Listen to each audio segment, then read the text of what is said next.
They make an unmistakable sound when tornadoes approach, but are weather sirens, many installed in the 40s and the 50s, still needed in the year 2018? Meteorologist Rob Leidig is here with tonight's Severe Weather Week story. Rob.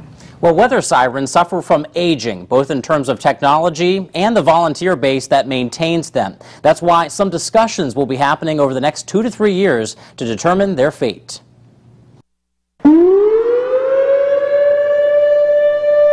Last fall, a brand new weather siren was installed in Waynedale, the result of a multi-year, community-led effort. For many, it was a sigh of relief after they discovered the old siren had been down for nearly a decade.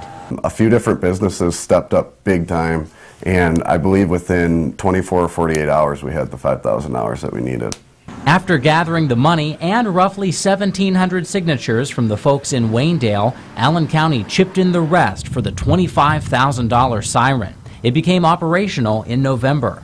Tornadoes are random occurrences, so to us, the next day could have been a tornado. So there was not a soon enough time that we could get it in. We know that this siren serves as a beacon of security for the community through the work that we've done. The new siren in Waynedale brings the total in Allen County to 55. Each county in Northeast Indiana and Northwest Ohio manages their own network. According to the data I've received from emergency managers, there are more than 370 total sirens spread out through our counties, most located near areas of denser population, and each siren has a range of up to 1 mile.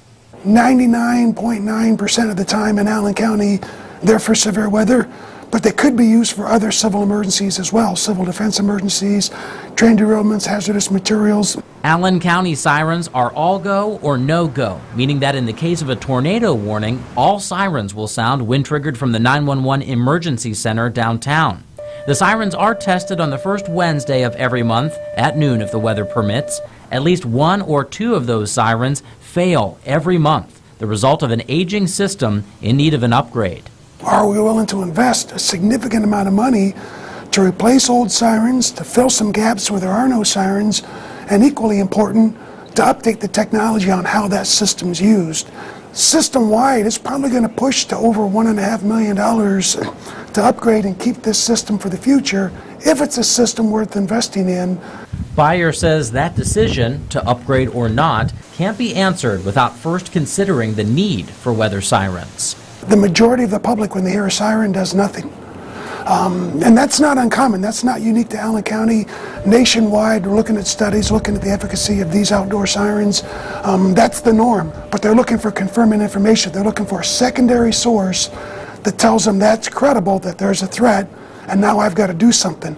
Even with TV, smartphones, and weather radios, the folks in Waynedale still say that sirens are an important layer of coverage during severe weather. Technology can always fail. Your battery can be dead, your phone can be on vibrate, the weather system could be unplugged.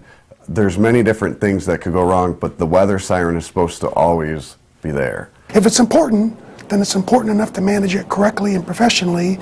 That question can really be only answered by the public, and in Waynedale's case, they answered that loud and clear, and that's the way it ought to be, because the answer is probably going to be different in every community.